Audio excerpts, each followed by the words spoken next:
Hello everyone. तो कैसे हैं आप सब? उम्मीद करते हैं अच्छे होंगे। आप सभी को स्वागत है आर के क्लासेस के यूट्यूब परिवार में। आज हम लोग बायोलॉजी का एक नया अध्याय स्टार्ट करने वाले हैं। इससे पहले हम लोग इंट्रोडक्शन के 3 क्लास कर चुके थे। फर्स्ट क्लास में बताया गया था जीव विज्ञान का परिचय, बायोलॉजी क्या होता है। तो निष्कर्ष निकल के आया था कि सजीवों का अध्ययन ही जीव विज्ञान कहलाता है। सजीव किसे कहते हैं? जिनका शरीर कोशिकाओं से बना होता है उसे सजीव कहते हैं। सजीव के क्या क्या कैरेक्टरिस्टिक्स होते हैं, इससे पहले 3 लेक्चर में हम लोग कर चुके हैं। आज जो है इसे बायोलॉजी का एक नया अध्याय स्टार्ट करने वाले हैं, जिसे बोलते हैं हम लोग जैव प्रक्रम, लाइफ प्रोसेस। क्या होता है लाइफ प्रोसेस, आइए समझते हैं। लाइफ प्रोसेस को समझने से पहले एक शब्द का मतलब सीखेंगे, जिसे बोलते हैं हम लोग अनुरक्षण। अनुरक्षण अनुरक्षण का मतलब इंग्लिश होता है मेंटेनेंस। मेंटेनेंस मेंटेनेंस शब्द का मतलब क्या होता है, आइए हम लोग सीखते हैं। शब्द से ही लग रहा है मेंटेनेंस, मतलब किसी भी चीज को मेंटेन करके रखना। हमारा घर जो चलता है, हमारे घर के बड़े लोग हैं जो उसको मेंटेन करके रखते हैं कि नहीं रखते हैं। अगर बड़े लोग घर को मेंटेन करके नहीं रखेंगे तो क्या वो घर सही से चल पाता है? आपस में नहीं चल पाता है। ठीक उसी तरह से हमारा शरीर जो है ये भी मेंटेन खोजता है। हमारे शरीर को भी मेंटेन की आवश्यकता पड़ती है, हमारे शरीर को भी अनुरक्षण की आवश्यकता पड़ती है, हमारे शरीर को भी रख रखाव की आवश्यकता पड़ती है। और जिस क्रिया के द्वारा हमारे शरीर का रख रखाव किया जाता है वह क्रिया ही कहलाता है जैव प्रक्रम।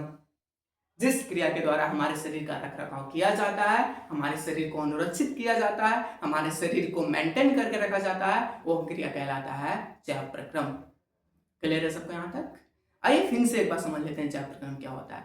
जैव प्रक्रम को समझने से पहले एक शब्द का मतलब पहले समझना है, जिसका मतलब है मेंटेनेंस। वह शब्द है मेंटेनेंस। मेंटेनेंस का मतलब होता है अनुरक्षण। क्या होता है अनुरक्षण? शब्द सही लग रहा है, मेंटेन करके रखना। अभी तो बताया, जैसे कि एक अलग एग्जांपल ले लेते हैं। स्कूल है तो स्कूल को मेंटेन करके रखेंगे तब तो सही से स्कूल चलेगा। स्कूल में टीचर अलग सब्जेक्ट के अलग चाहिए, स्कूल में साफ सफाई के लिए अलग चाहिए आदमी, स्कूल के गाड़ी को चलाने के लिए अलग चाहिए होता है। ये सब मेंटेन करके रखा जाता है कि नहीं रखा जाता? इस धरती पे जितने भी फैक्ट्रियां, बिजनेसमैन चल रहे हैं, इस सब चीजों को मेंटेन करके रखा जाता है। ठीक उसी प्रकार जब हम लोग अपने शरीर को मेंटेन करके रखते हैं, जिस क्रिया के द्वारा, वह क्रिया ही कहलाता है जैव प्रक्रम। वह क्रिया क्या कहलाता है? जैव प्रक्रम। तो आइए हम एक लाइन में बोर्ड पे लिखते हैं जैव प्रक्रम का डेफिनेशन। आप लोग समझ चुके होंगे जैव प्रक्रम क्या होता है, लेकिन लिख देते हैं बोर्ड पे जैव प्रक्रम का मतलब क्या होता है। जिस क्रिया के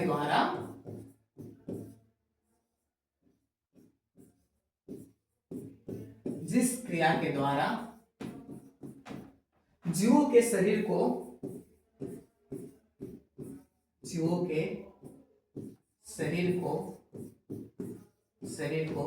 अनुरक्षित करके रखा जाता है। सॉरी, अनुरक्षित।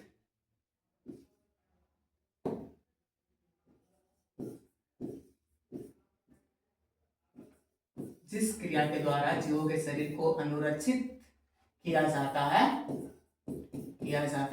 वह क्रिया क्या कहलाता है? जैव प्रक्रम कहलाता है। जिस क्रिया के द्वारा किसी भी सजीव के शरीर को मेंटेन करके रखेंगे हम लोग, वह क्रिया ही क्या कहलाता है? जैव प्रक्रम कहलाता है। किसको दिक्कत होगा यहाँ तक? नहीं होना चाहिए। क्लियर है सबको? अनुरक्षित वर्ड का मतलब भी हम समझाएं क्या होता है? मेंटेनेंस। अनुरक्षित करना मतलब मेंटेनेंस करके रखना। मेंटेनेंस। क्लियर है सबको यहाँ तक? आइए अब हम लोग समझते हैं कि जैव प्रक्रम क्यों किसी सजीव के लिए आवश्यक है। क्यों जैव प्रक्रम आवश्यक है किसी सजीव के लिए, इसको हम लोग सीखते हैं। हमारा शरीर जो है, सॉरी एवरीबॉडी, हमारे शरीर जो है उसके लिए जैव प्रक्रम क्यों आवश्यक है। हमारे शरीर के लिए जैव प्रक्रम क्यों आवश्यक है, इसको समझते हैं हम लोग। तो जैव प्रक्रम हमारे शरीर के लिए इसलिए आवश्यक होता है क्योंकि किसी भी सजीव जैव प्रक्रम की सहायता से अपना जीवन यापन आसानी से करते हैं। कोई भी सजीव जैव प्रक्रम की सहायता से जिंदा रहता है। सजीव को जीवित रहने के लिए जैव प्रक्रम की आवश्यकता पड़ती है। सजीव को जीवित रहने के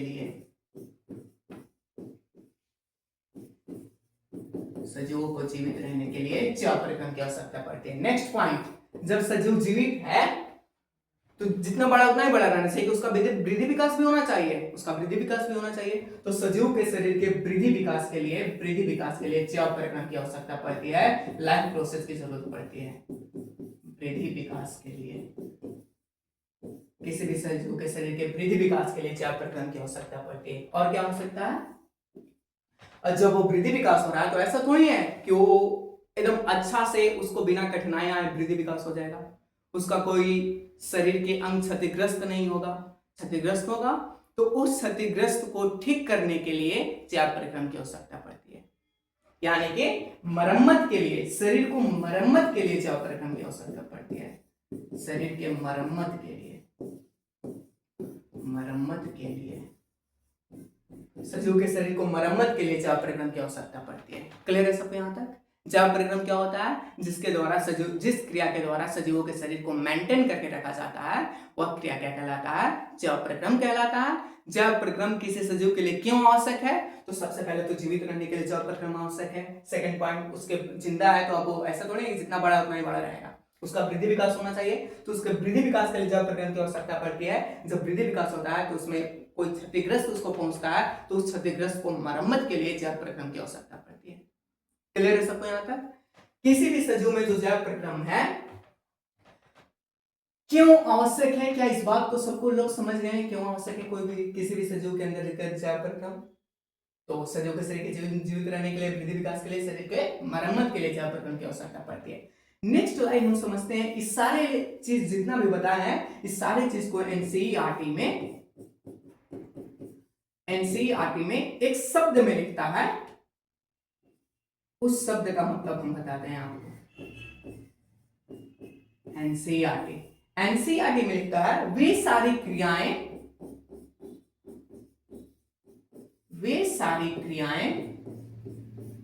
जो सम्मिलित रूप से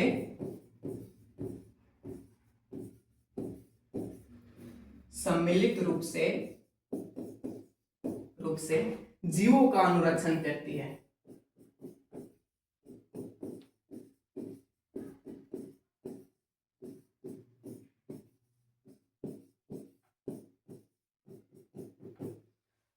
एनसीईआरटी में जैव प्रक्रम का डेफिनेशन क्या लिखता है? तो वे सारी क्रियाएं जो सम्मिलित रूप से जीवों का अनुरक्षण करती है। अब इसका मतलब समझते हैं, एनसीईआरटी के इस वर्ड का मतलब समझते हैं। जो हम पीछे समझाए हैं वो सारी चीज को एनसीईआरटी इस एक लाइन में लिख देती है। वे सारी क्रियाएं जो सम्मिलित रूप से जीवों का अनुरक्षण करती है। अनुरक्षण करने का मतलब हम समझा चुके हैं, वर्ड का मतलब मेंटेनेंस। और सम्मिलित रूप से क्या होता है? मतलब एक साथ मतलब सम्मिलित रूप से, मतलब एक साथ जब जीवों के शरीर का अनुरक्षण होगा तो वह क्रिया क्या कहलाता है? जैव प्रक्रम कहलाता है। इस जैव प्रक्रम के अंतर्गत 4 हिस्से होते हैं। जैव प्रक्रम के अंतर्गत 4 हिस्से पाए जाते हैं। 4 प्रकार होता है जैव प्रक्रम के। क्लियर सबको? सबसे पहला प्रक्रम का नाम होता है पोषण।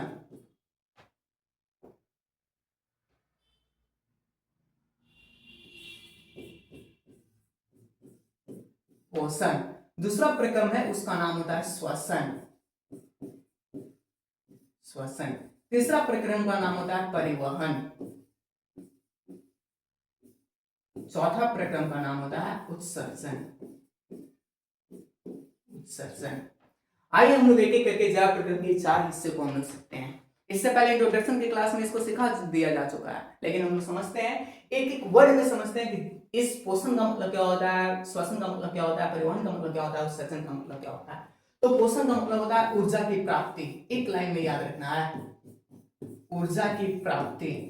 कोई भी सजीव जो है इसे ऊर्जा की प्राप्ति करता है तो वह क्रिया कहलाता है पोषण। अब जब ऊर्जा की प्राप्ति कर लिया तो अब ऊर्जा का उत्पादन करता है शरीर के अंदर, ऊर्जा को प्राप्ति करके ऊर्जा का उत्पादन।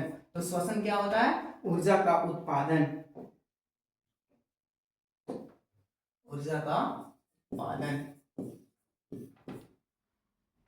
अब ऊर्जा उत्पन्न हो गया तो क्या ऊर्जा शरीर में एक ही जगह रहना चाहिए कि उसका एक जगह से दूसरे जगह पर स्थानांतरण होना चाहिए। तो परिवहन क्या होता है? ऊर्जा का स्थानांतरण।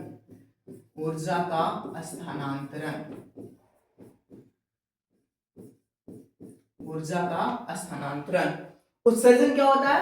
जब इस शरीर में ऊर्जा बना, ऊर्जा जब हम लोग प्राप्ति किए, शरीर के अंदर ऊर्जा को लेके गए तो ऊर्जा का उत्पादन हुआ श्वसन क्रिया के फलस्वरूप, परिवहन क्रिया के फलस्वरूप ऊर्जा जो बना उस शरीर में एक जगह से दूसरी जगह पे गया, जब ये ऊर्जा का उत्पादन हो रहा था तो शरीर में कुछ हानिकारक पदार्थ बनते हैं, तो ऊर्जा के उत्पादन के फलस्वरूप हानिकारक पदार्थ को शरीर से जब बाहर निकाला जाता है, हानिकारक पदार्थ को जब शरीर से बाहर निकाला जाता है, हानिकारक पदार्थ को शरीर से बाहर निकाला जाता है, तो यह क्रिया कहलाता है उत्सर्जन। हानिकारक पदार्थ को शरीर से बाहर निकालना क्या कहलाता है? उत्सर्जन। इसका पूरा डिटेल इंट्रो के क्लास में हो चुका है, इंट्रोडक्शन में हम दे चुके हैं। तो ज्या प्रक्रम के कितने प्रकार होते हैं? 4 प्रकार होते हैं। पहला का नाम होता है पोषण, दूसरा का नाम होता है श्वसन, तीसरा का नाम होता है परिवहन, चौथा का नाम होता है उत्सर्जन। पोषण क्या होता है? तो कोई भी जीव किसी भी तरह से ऊर्जा को सिर्फ प्राप्त कर ले तो यह क्रिया कहलाता है पोषण। श्वसन क्या होता है? ऊर्जा का उत्पादन। कोई भी जीव जब ऊर्जा का उत्पादन जिस क्रिया के फलस्वरूप करता है वह क्रिया कहलाता है श्वसन। एक एक लाइन में डेफिनेशन सीख रहे हैं, इस पे तो चैप्टर है, यही तो चैप्टर पहला स्टार्ट होगा, अभी हम बताने वाले चैप्टर के नाम। उसके बाद हम लोग सीखेंगे परिवहन। ज्या प्रक्रम के अंतर्गत आता है परिवहन। परिवहन क्या होता है? जब ऊर्जा को प्राप्ति कर लिए, ऊर्जा को शरीर के अंदर लेके गए, उससे ऊर्जा उत्पन्न हुआ, तो अब ऊर्जा एक जगह थोड़ी रहना चाहिए, सही में एक जगह दूसरी जगह तक जाना चाहिए। तो जब शरीर में ऊर्जा का स्थानांतरण होता है, एक जगह से दूसरी जगह पे जाता है, तो वह क्रिया कहलाता है परिवहन। उत्सर्जन क्या होता है? तो हानिकारक ऊर्जा जब बना, उसके फलस्वरूप जो हानिकारक पदार्थ शरीर में बने उसको बाहर निकालना क्या कहलाता है? उत्सर्जन कहलाता है। तो हम लोग यही चैप्टर है जो है से हम लोग 4 चैप्टर के बारे में सीखने वाले हैं। अब ए और इस जो है इस चैप्टर का नाम है ज्या प्रक्रम के अंतर्गत। एक चैप्टर का नाम होता है ज्या प्रक्रम के अंतर्गत। बस इसके आगे एक वर्ड मिला देना है, पौधों और प्राणियों में। पौधों और प्राणियों में। पौधों और प्राणियों में जब ये शब्द लग जाता है तो यही 4 चैप्टर हम लोग के सामने निकल के आता है ज्या प्रक्रम के अंतर्गत। सबसे पहला चैप्टर का नाम क्या होगा? पौधों और प्राणियों में पोषण। सेकंड चैप्टर का नाम क्या होगा? पौधों और प्राणियों में श्वसन। तीसरा चैप्टर का नाम क्या हो जाएगा? पौधों और प्राणियों में परिवहन। चौथा चैप्टर का नाम क्या हो जाएगा? पौधों और प्राणियों में उत्सर्जन। तो आज हम लोग जो है ज्या प्रक्रम के एक हिस्सा को स्टार्ट करने जाएंगे जिसका नाम होता है पौधों और प्राणियों में पोषण। हम लोग कोई भी सजीव इस धरती पे जो है वो कैसे ऊर्जा की प्राप्ति करता है, किस तरह से ऊर्जा जो है शरीर के अंदर प्राप्त करता है, ये हम लोग आज की क्लास में स्टार्ट करेंगे चैप्टर को। सेकंड चैप्टर क्या आ जाएगा? पौधों और प्राणियों में श्वसन। थर्ड चैप्टर क्या आ जाएगा? पौधों और प्राणियों में परिवहन। और फोर्थ चैप्टर क्या आ जाएगा ज्या प्रक्रम के अंतर्गत? पौधों और प्राणियों में उत्सर्जन। क्लियर है सबको यहां तक? अभी हम पीछे पढ़ाएं कि ज्या प्रक्रम क्या होता है। तो सबको क्लियर होना चाहिए कि जिस क्रिया के द्वारा जीवों के शरीर को अनुरक्षित किया जाता है क्या कहलाता है? ज्या प्रक्रम कहलाता है। अब ज्या प्रक्रम किसी भी सजीव के लिए क्यों आवश्यक है? तो ज्या प्रक्रम किसी भी सजीव के लिए इसलिए आवश्यक होता है कि उस सजीव जिंदा रहने के लिए। सेकंड पॉइंट बताएं कि सजीव के शरीर की वृद्धि विकास के लिए। जिंदा है तो वृद्धि विकास होगा ही। और थर्ड पॉइंट, जब वो वृद्धि विकास कर रहा हो तो उस वृद्धि विकास के अंतर्गत कोई भी उसके शरीर में क्षति पहुंचे, उस क्षति को मरम्मत करने के लिए, उस क्षति को ठीक करने के लिए ज्या प्रक्रम की आवश्यकता पड़ती है। ज्या प्रक्रम एनसीईआरटी के अनुसार है। इस सारी डेफिनेशन को एक साथ एनसीईआरटी लिखता है कि वे सारी क्रियाएं जिनके द्वारा जीवों को वे सारी क्रियाएं जो सम्मिलित रूप से जीवों का अनुरक्षण करती है, एक साथ मिलकर एक साथ सम्मिलित रूप से जीवों का अनुरक्षण करने वाला क्रिया क्या क्या होता है भैया? तो इस एक साथ सम्मिलित रूप से जीवों को अनुरक्षण करने वाला जो क्रिया होता है, सबसे पहला क्रिया का नाम होता है पोषण, सेकंड क्रिया का नाम होता है श्वसन, तीसरा क्रिया का नाम होता है परिवहन और चौथा क्रिया का नाम होता है उत्सर्जन। यही 4 क्रियाएं हैं जो जीवों के शरीर को मेंटेन करके रखती है, जीवों के शरीर को अनुरक्षित करके रखती है। तो यहाँ पर जो वर्ड एनसीईआरटी का लिखा गया है वे सारी क्रियाएं जो सम्मिलित रूप से जीवों का अनुरक्षण करती है। सम्मिलित रूप से अंतर्गत कौन कौन से आ जाएंगे भैया? तो सम्मिलित रूप के अंतर्गत सबसे पहला आ जाएगा न्यूट्रिशन जिसको बोलते हैं पोषण, और क्या आ जाएगा? श्वसन जिसको हिंदी में बोलते हैं रिस्पायरेशन, सॉरी इंग्लिश में बोलते हैं रिस्पायरेशन। थर्ड क्या आ जाएगा? अभी तो बताया पीछे, देखिए देख के बोलना। परिवहन, इसको इंग्लिश में बोलते हैं ट्रांसपोर्टेशन। और क्या आ जाएगा? नेक्स्ट पॉइंट क्या आ जाएगा? उत्सर्जन, इसको बोलते हैं एक्सक्रेशन। एक्सक्रेशन। तो एनसीईआरटी के अनुसार एनआरटीई के अंतर्गत डेफिनेशन हम लोग निकाल चुके हैं। एनसीईआरटी जो है डायरेक्ट लिखते हैं कि वे सारी क्रियाएं जो सम्मिलित रूप से जीवों का अनुरक्षण करती है। ये सम्मिलित रूप क्या क्या होते हैं? तो सबसे पहला होता है पोषण, दूसरा होता है श्वसन, तीसरा होता है परिवहन और चौथा होता है उत्सर्जन। जब ये सारी क्रियाएं किसी जीव के शरीर के अंदर एक साथ होता है तो सजीव जो है उसका शरीर सही से मेंटेन रहता है। यह क्रिया क्या कहलाता है? जव प्रक्रम कहलाता है। जव प्रक्रम के अंतर्गत 4 हिस्से होते हैं। सबसे पहला हिस्सा का नाम होता है पोषण, दूसरा हिस्सा का नाम होता है श्वसन, तीसरा हिस्सा का नाम होता है परिवहन, चौथा हिस्सा का नाम होता है उत्सर्जन। कोई पूछेगा पोषण क्या है? एक लाइन में बताना है पोषण। ऐसे तो डिटेल में भी बताने वाले हैं पोषण क्या होता है। पोषण का मतलब होता है ऊर्जा की प्राप्ति। कोई भी सजीव किसी भी तरह से ऊर्जा को प्राप्त कर रहा है वह क्रिया कहलाता है पोषण। जब ऊर्जा प्राप्त किया तो ऊर्जा का उत्पादन भी तो होना चाहिए शरीर के अंतर्गत। तो जिस क्रिया के फलस्वरूप ऊर्जा का उत्पादन होता है शरीर के अंतर्गत वो क्रिया कहलाता है श्वसन। जब ऊर्जा उत्पादन हो गया जिस जगह पे, अब उसी जगह पे थोड़ी रहना चाहिए, शरीर में परिवर्तन एक जगह दूसरी जगह जाना भी चाहिए। तो जिस क्रिया के द्वारा जो ऊर्जा का स्थानांतरण होता है वह क्रिया कहलाता है परिवहन। जब ऊर्जा बने तो इसके फलस्वरूप जो हानिकारक पदार्थ शरीर में बना उसको बाहर निकालना क्या कहलाता है? उत्सर्जन। उम्मीद करते हैं सबको यहां तक समझ में आया होगा। आज हम लोग जो चैप्टर स्टार्ट करने वाले हैं, अब भी बताएं कि चैप्टर को कुछ नहीं करना है। जब प्रक्रम के अंदर 4 चैप्टर आते हैं, इस चारों वर्ग के आगे जब प्रक्रम के जो 4 प्रकार है इसके आगे सिर्फ लगा देना पौधों और प्राणियों में। तो सबसे पहला चैप्टर जो निकल के हम लोग के सामने आता है पौधों और प्राणियों में पोषण। सेकंड चैप्टर जो हम लोग पढ़ने वाले हैं पौधों और प्राणियों में श्वसन, और तीसरा लेसन जो पढ़ने वाले हैं पौधों और प्राणियों में परिवहन, और चौथा लेसन जो पढ़ने वाले हैं पौधों और प्राणियों में उत्सर्जन। तो आशा करते हैं यहां तक सबको समझ में होगा। आइए हम लोग चैप्टर स्टार्ट करते हैं। सबसे पहला जो चैप्टर का नाम है उस चैप्टर के नाम को बोलते हैं हम लोग जैव प्रक्रम के अंतर्गत पहला चैप्टर को शुरुआत किया जा रहा है। यहाँ पास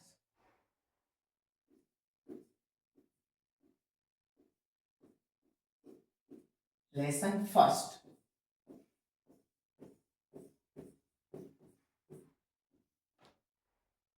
पौधों और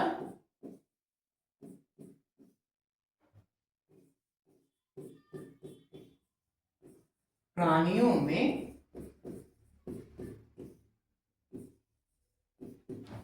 पौधों और प्राणियों में पोषण। सबसे पहला चैप्टर जैव प्रक्रम का पहला हिस्सा होता है पोषण। क्लियर सबको यहाँ पास यहां तक? और इस पौधों और प्राणियों में पोषण nutrition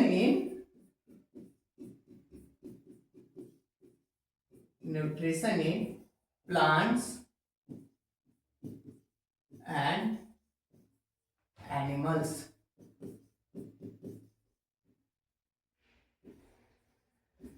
nutrition in plants and animal, ये सबसे पहला लेसन का नाम होता है nutrition in plant and animal, पौधों और प्राणियों में पोषण। तो आइए हम लोग इससे पहले एक डायग्राम बनाते हैं तब सीखते हैं इस चैप्टर को। सबसे पहला वर्ड है पोषण। पौधों और प्राणी तो सबको समझ में आया होगा, लेकिन सबसे पहला वर्ड है पोषण। इस पोषण को ना 2 भागों में बांटा गया है।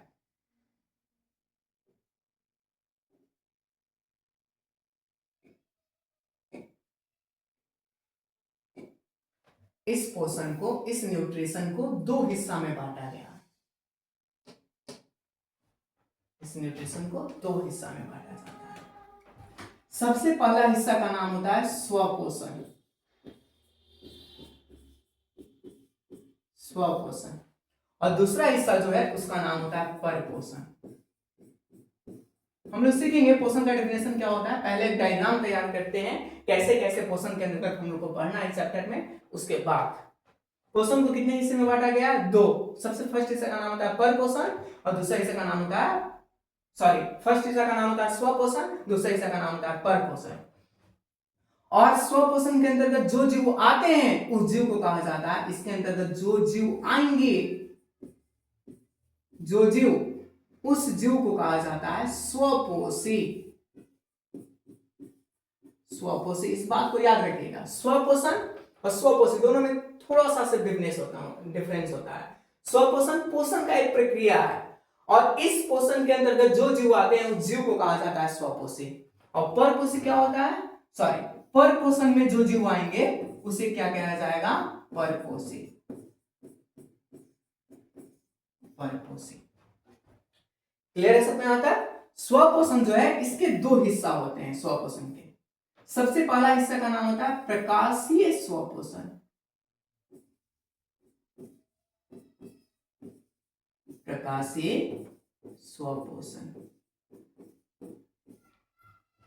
इसको हिंदी में इंग्लिश में कहा जाता है फोटो ऑटोट्रॉपिक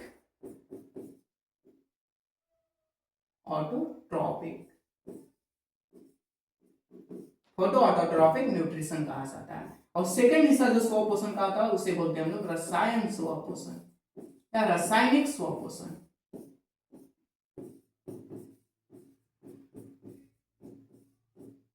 रासायनिक स्वपोषण इसको इंग्लिश में कहा जाता है केमिकल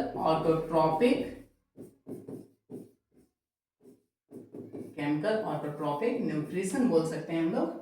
और परपोषण जो है इसके तीन हिस्सा होते हैं।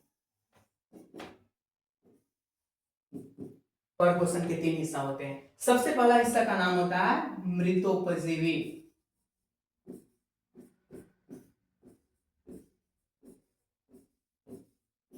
मृतोपजीवी परपोषण। सेकंड हिस्सा का जो नाम होता है उसे बोलते हैं हम लोग परजीवी परपोषण। परजीवी परपोषण। और चौथा हिस्सा का जो नाम होता है उसे बोलते हैं प्राणी संपोषण। प्राणी संपोषण। तो पोषण कितने प्रकार के थे? दो, स्वपोषण और परपोषण। स्वपोषण के कितने प्रकार हो गए? दो। सबसे पहला का नाम होता है स्व और दूसरा का नाम होता है परपोषण। और स्वपोषण के कितने हिस्से हो गए? दो। एक का नाम है प्रकाशीय स्वपोषण, बी का नाम होता है रासायनिक स्वपोषण और परपोषण के कितने हिस्से होते हैं? तीन। सबसे पहला हिस्सा का नाम है मृतोपजीवी, दूसरा हिस्सा का नाम होता है परजीवी और तीसरा हिस्सा का नाम होता है प्राणी संपोषण। और मृतोपजीवी जो है इसका कोई हिस्सा नहीं होता। परजीवी के दो हिस्से होते हैं, एक को बोलते हैं अंतःपरजीवी,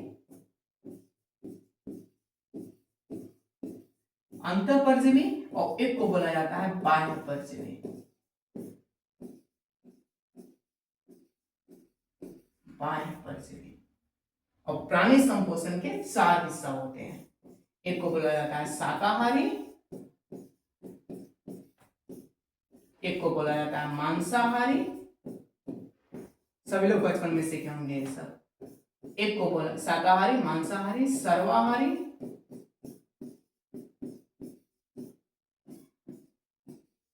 एक को बोला जाता है कीटभक्षी।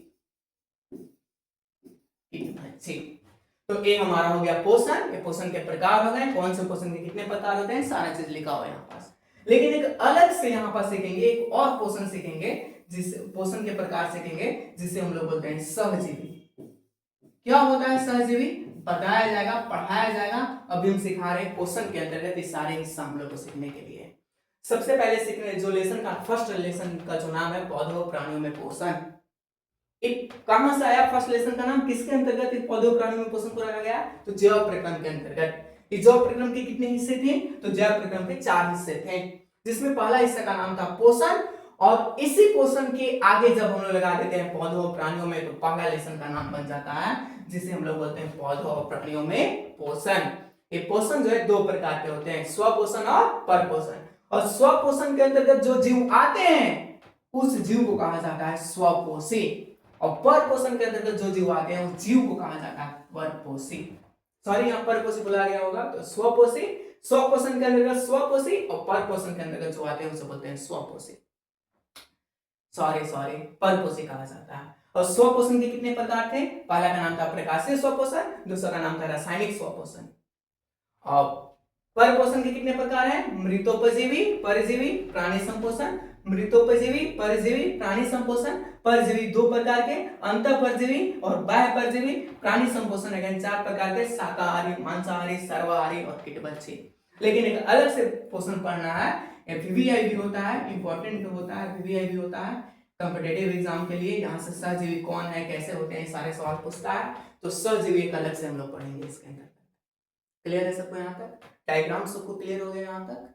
अब आगे जो हम लोग चलते हैं, पोषण का मतलब क्या होता है, क्या होता है पोषण। हाँ ये आगे हम लोग सीखते हैं पोषण।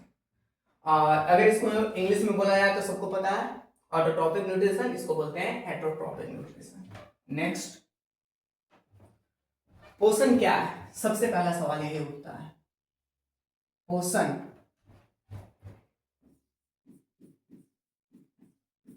पोषण न्यूट्रिशन क्या होता है? इस न्यूट्रिशन को सीखने से पहले हम दो शब्द के बारे में सीखेंगे। एक शब्द को बोलते हैं अकार्बनिक यौगिक या कार्बनिक यौगिक।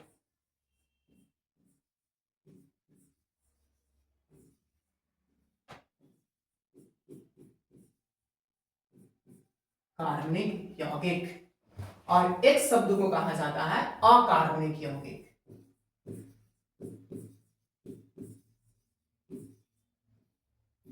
अकार्बनिक यौगिक। इस पोषण को सीखने से पहले हम कितने शब्द के बारे में सीखेंगे? दो शब्द। अगर इस दो शब्द का मतलब अगर समझ में सही से आ गया तो आशा करते हैं पोषण एकदम आसानी से समझ में आएगा, पोषण समझने में कोई दिक्कत होने वाला नहीं है, इसकी गारंटी मेरी है। ठीक है, पहले दो शब्द को सही से सीख लेते हैं। कार्बनिक यौगिक क्या होता है और अकार्बनिक यौगिक क्या होता है? इसको एक और नाम से जाना जाता है जिसको बोलते हैं जैविक घटक। सॉरी एवरीबॉडी, जैविक घटक। जैविक घटक तो इसे क्या बोल देंगे? सबको पता हो जाएगा, अजैविक घटक। अजैविक घटक। ये दो ऐसे शब्द हैं जो पोषण के अंतर्गत बहुत जरूरी है इसको सीखना। अगर ये शब्द नहीं सीखा जाए तो पोषण समझने में मुझे लगता है, ऐसा लगता है कि थोड़ी सी कठिनाइयां आ जाएगी। तो सबसे पहला जो शब्द का मतलब सीखने वाले हैं, कार्बनिक यौगिक क्या होते हैं, अकार्बनिक यौगिक क्या होते हैं। कार्बनिक यौगिक को जैविक घटक और अकार्बनिक यौगिक को अजैविक घटक कहा जाता है। आइए समझते हैं इसका मतलब क्या होता है।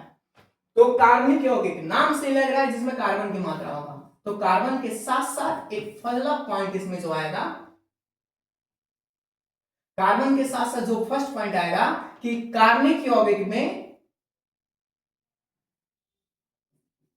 इसमें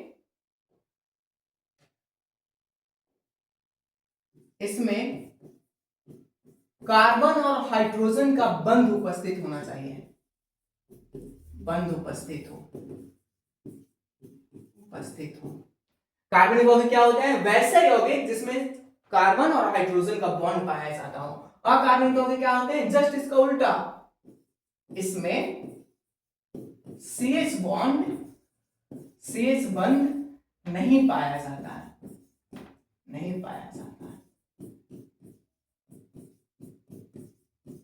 इसमें CH बॉन्ड नहीं पाए जाते हैं। कार्बनिक यौगिक जिसमें CH बॉन्ड पाए जाएंगे, अकार्बनिक यौगिक जिसमें CH बॉन्ड नहीं पाया जाएगा। सेकंड पॉइंट, ऐसे कौन कौन से कार्बनिक यौगिक होते हैं पोषण के दृष्टिकोण से जिसमें CH बॉन्ड पाया जाता है? हम सिर्फ उसका नाम लिख रहे हैं क्योंकि उसी का यूज है पोषण में। एग्जांपल के लिए हम लोग लिख सकते हैं, सबसे पहला जो वर्ड आता है उसे बोलते हैं कार्बोहाइड्रेट।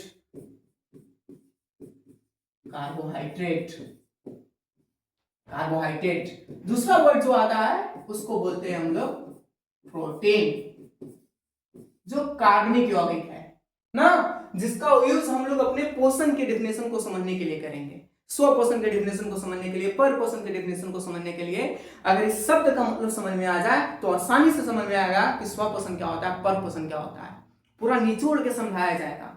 ठीक है, तो सबसे पहले समझते हैं कार्बनिक यौगिक क्या होता है, जिसमें CH बॉन्ड पाए जाते हैं और जिसमें CH बॉन्ड नहीं रहता है उसे अकार्बनिक यौगिक बोलते हैं। सिर्फ पोषण की दृष्टि के लिए जो कार्बनिक यौगिक होते हैं, सबसे पहला होते हैं कार्बोहाइड्रेट, दूसरा का नाम होता है प्रोटीन और तीसरा का नाम होता है लिपिड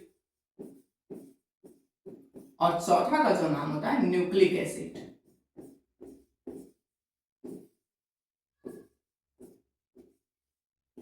न्यूक्लिक एसिड। और अकार्बनिक यौगिक के अंतर्गत कौन कौन से ऐसे आएंगे जो पोषण की दृष्टि के लिए आवश्यक होंगे? तो सबसे पहला आता है जल। पोषण की दृष्टि वाला सिर्फ ही लिखा जा रहा है, पोषण की दृष्टि से जो इंपॉर्टेंट है सिर्फ उसी का नाम लिखा जा रहा है कि कौन अकार्बनिक यौगिक है, कौन कार्बनिक यौगिक है। तो सबसे पहला जो आता है उसे बोलते हैं जल। सेकंड जो आता है उसको बोलते हैं खनिज लवण।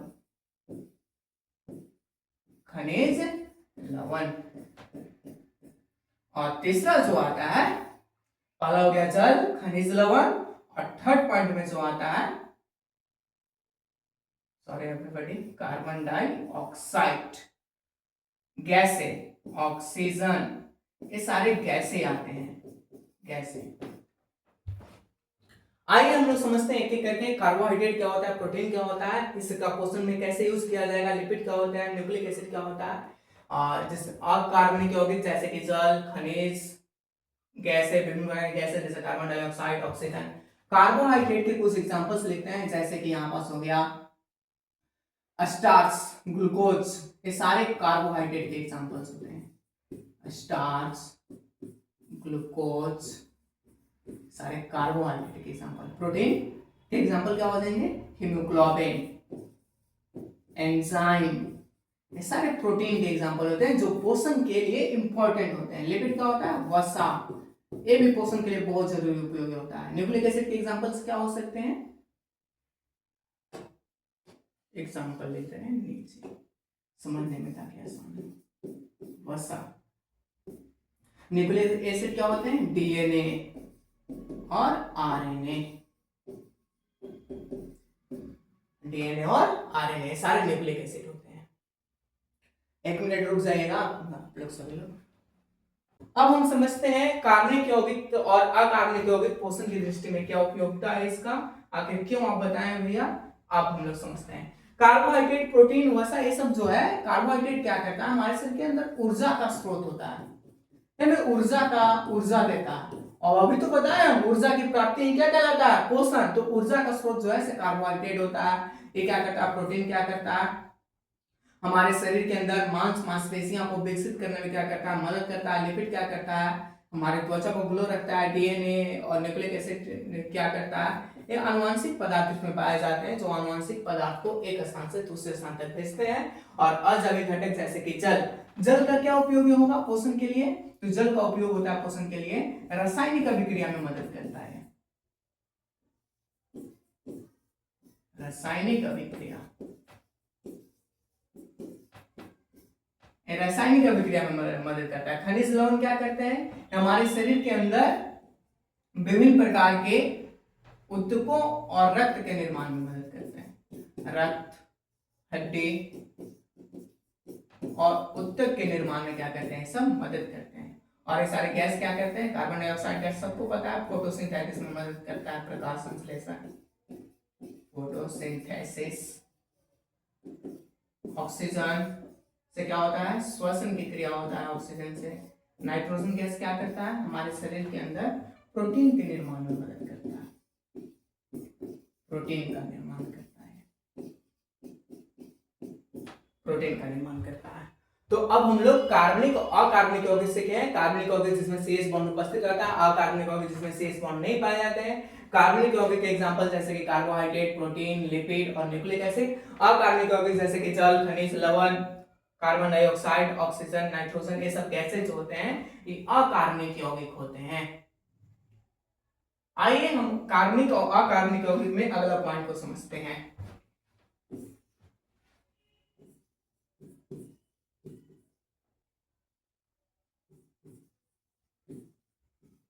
कार्बनिक और अकार्बनिक। कार्बनिक यौगिक जो है यह ऊर्जा का स्रोत होता है,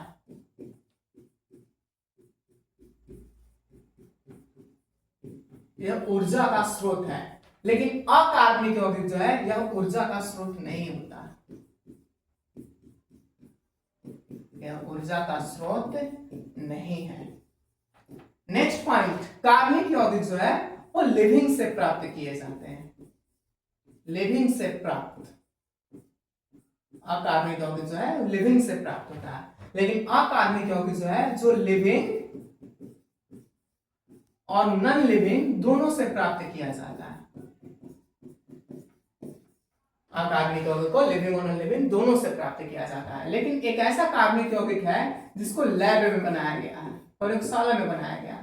ऐसा माना जाता था पहले कि सारे कार्बनिक यौगिक जो है सजीव से प्राप्त होते हैं, लेकिन एक ऐसा कार्बनिक यौगिक होता है जिसको लैब में बनाया गया है, जिसे बोलते हैं हम लोग यूरिया। यूरिया ये पहला प्रयोगशाला में बनने वाला पहला कार्बनिक यौगिक था, यूरिया। क्लियर है सबको यहाँ तक? कार्बनिक यौगिक जो है इससे इसकी संरचना जो है जटिल होती है, इसकी संरचना जटिल होता है। और अकार्बनिक यौगिक जो है, अकार्बनिक यौगिक जो है इसकी संरचना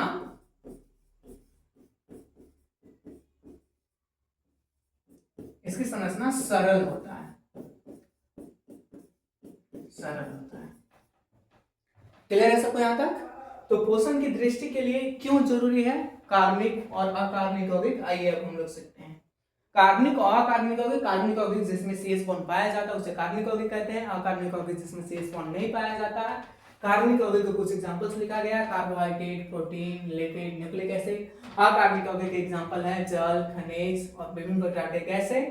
कार्बनिक यौगिक जो है यह ऊर्जा का स्रोत होता है, इससे ऊर्जा आसानी से प्राप्ति कर सकते हैं। और अकार्बनिक यौगिक जो है ऊर्जा का स्रोत नहीं होता, इससे ऊर्जा का प्राप्ति नहीं होता है। और कार्बनिक यौगिक किससे प्राप्त किए जाते हैं? कार्बनिक यौगिक लिविंग से प्राप्त किए जाते हैं और कार्बनिक यौगिक को लिविंग और नॉन लिविंग दोनों से।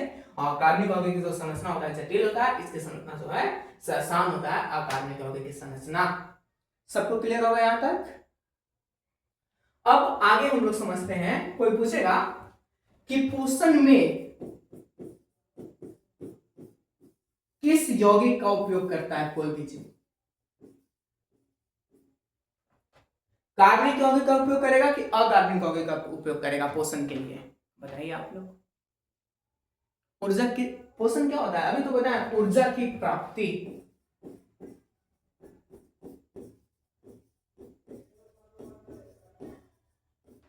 ऊर्जा की प्राप्ति क्या कहलाता है? पोषण कहलाता है। ऊर्जा की प्राप्ति क्या कहलाता है? पोषण। तो ये जो ऊर्जा का प्राप्ति है वो किससे ऊर्जा प्राप्त होगा? हम लोग को किसी भी सजीव को किससे प्राप्त हो सकता है ऊर्जा? ऊर्जा के स्रोत से ऊर्जा प्राप्त होगा। ऊर्जा के स्रोत से ऊर्जा प्राप्त होगा। तो ऊर्जा का स्रोत कौन है? कार्बनिक यौगिक है क्या कार्बनिक यौगिक है? तो ऊर्जा का जो स्रोत होता है, तो आपका जवाब आएगा, अभी हम तो बताएं कि ऊर्जा का स्रोत होता है वो होता है कार्बनिक यौगिक। तो पोषण की दृष्टि के लिए, पोषण के लिए जितने भी इस धरती पे सजीव हैं वो किसका प्रयोग करेंगे? अकार्बनिक यौगिक का प्रयोग कर सकते हैं। तो यहां से एक सवाल बन सकता है कि पोषण के लिए कोई भी सजीव जो है से किस यौगिक का उपयोग करेगा? ऊर्जा की प्राप्ति के लिए कोई भी सजीव किस चीज का उपयोग करता है? तो ऊर्जा की प्राप्ति के लिए कोई भी सजीव जो है से कार्बनिक यौगिक का प्रयोग करता है, ना कि अकार्बनिक यौगिक का। तो अकार्बनिक यौगिक का प्रयोग क्यों करेगा कोई भी सजीव? किस चीज के लिए करेगा भैया? तो अभी तो बताएं अकार्बनिक यौगिक जैसे कि जल, जल जो है हमारे शरीर के अंदर रासायनिक अभिक्रिया के लिए मदद करते हैं। ये कोई हमें ऊर्जा नहीं देता है अकार्बनिक यौगिक, इस बात को याद रखिएगा। मैग्नीशियम, खनिज, लवण जो है ये सब रक्त, हड्डी, ऊतक के निर्माण में मदद करते हैं। इनसे हमें कोई ऊर्जा की प्राप्ति नहीं होता है।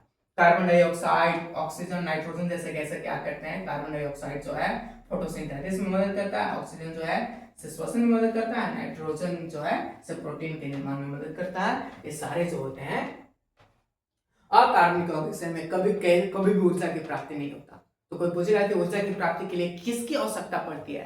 तो सबसे पहले ऊर्जा की प्राप्ति के लिए हमें जो आवश्यकता पड़ती है वो पड़ती है कार्बनिक यौगिक की। क्लियर है सबको यहाँ पास? तो अकार्बनिक यौगिक का सेवन कोई भी सजीव क्यों करता है? यहाँ पास बताया गया अकार्बनिक यौगिक का सेवन कोई भी सजीव क्यों करता है। हम लोग पानी पीते हैं तो शरीर के अंदर विभिन्न प्रकार के रासायनिक क्रिया को संपन्न कराने के लिए। हम लोग सांस लेते हैं ऑक्सीजन के रूप में, तो श्वसन की क्रिया को संपन्न कराने के लिए। क्लियर होगा सबको यहाँ तक? आइए इस सारे जितने भी चीज हम लोग पढ़े इसको एक बार में रिवाइज कर लेते हैं और कैसे इस पे सवाल आता है। पहले जैव प्रक्रम हम लोग सीखे हैं। जैव प्रक्रम जिसके द्वारा जीव के शरीर को अनुरक्षित किया जाता है जैव प्रक्रम कहलाता है। जैव प्रक्रम के अंतर्गत 4 हिस्से आते हैं। सबसे पहला हिस्सा पोषण, दूसरा हिस्सा श्वसन, तीसरा हिस्सा परिवहन, चौथा हिस्सा उत्सर्जन। पोषण, इन चारों के आगे हम लोग एक वर्ड जोड़ देते हैं, एक शब्द जोड़ते हैं पौधों और प्राणियों में। तो जैव प्रक्रम के अंतर्गत 4 लेसन आ जाते हैं। पौधों और प्राणियों में पोषण, पौधों प्राणियों में श्वसन, दूसरा लेसन, पौधों प्राणियों में उत्सर्जन, तीसरा चैप्टर, और पौधों प्राणियों में परिवहन, तीसरा लेसन, और पौधों प्राणियों में उत्सर्जन, चौथा लेसन, जिसमें हम लोग पहला लेसन का शुरुआत कर चुके हैं। पहला लेसन का नाम है पौधों प्राणियों में पोषण। तो पोषण के कितने प्रकार होते हैं? पोषण के प्रकार का डायग्राम बनाया जाता है। पोषण 2 प्रकार के, स्वपोषण और परपोषण। स्वपोषण कितने प्रकार के थे? 2, प्रकाश स्वपोषण और रासायनिक स्वपोषण। और स्वपोषण में जो जीव आते हैं उस जीव को स्वपोषी कहा जाता है। परपोषण क्या होते हैं? कितने प्रकार के? तो परपोषण 3 प्रकार के। पहला मृतजीवी, दूसरा परजीवी, तीसरा प्राणी संपोषण। क्लियर है सबको? प्राणी संपोषण का एक और नाम होता है, अगर लिखना चाहते हैं तो लिख सकते हैं। प्राणी पोषण का एक और एग्जाम्पल नाम होता है, सॉरी, इसका एक और नाम होता है पूर्णभोजी। पूर्णभोजी भी कहा जाता है इसे। और पूर्णभोजी कितने प्रकार के थे? 4, शाकाहारी, मांसाहारी, सर्वाहारी, कीटभक्षी। और परजीवी कितने प्रकार के थे? 2, अंतःपरजीवी और बाह्य परजीवी। और एक अलग से हम लोग को सीखने के लिए था जिसका नाम था सहजीवी। सहजीवी के बारे में सीखेंगे। क्लियर है सबको यहाँ तक? उम्मीद करते हैं आज का लेक्चर अच्छे से समझ में आया होगा। कार्बनिक और अकार्बनिक यौगिक क्या होते हैं समझ में आया होगा। इसी के आधार पर अगला क्लास में हम पोषण की डेफिनेशन, प्रकाशीय स्वपोषण, रासायनिक स्वपोषण, स्वपोषण क्या होता है, सारा चीज पढ़ने वाले। तो आज के लिए इतना ही। Thank you everyone to joining my class. And इस क्लास को कल से